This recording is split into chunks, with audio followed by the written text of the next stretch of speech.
jambo la kuachia ndevu. Kwani hatujafundishwa sisi na Bwana Mtume sallallahu alaihi wasallam jambo hili?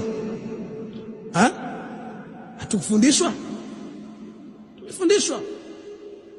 Afu liha, ziachieni al-liha, ndevu. Tutakiwa tuziachie. Na tutakiwa tupunguze nini? Masharubu. Mwingine mtu shekhe kidevu afanya ana kile vile viwembe maalumu vile, yani hicho ni maalumu cha kunyolea ndevu tu. Na atafuta na ndimu kile kidevu akisugulia na ndimu ili kisiwashe au kisitoke mapele. Wako watu yani wanaona ndevu ni bughudha, ndevu ni uchafu.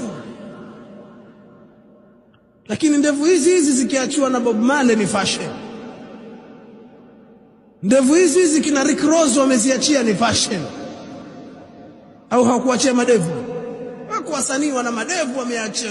Wengine wachezaji mpira wana madevu, so Waislamu ndio wameachia madevu. Wale ni fashion. Sasa usichukie kama wewe huwezi, kaa kimya, omba tawfiki ya Allah tabaraka wa taala.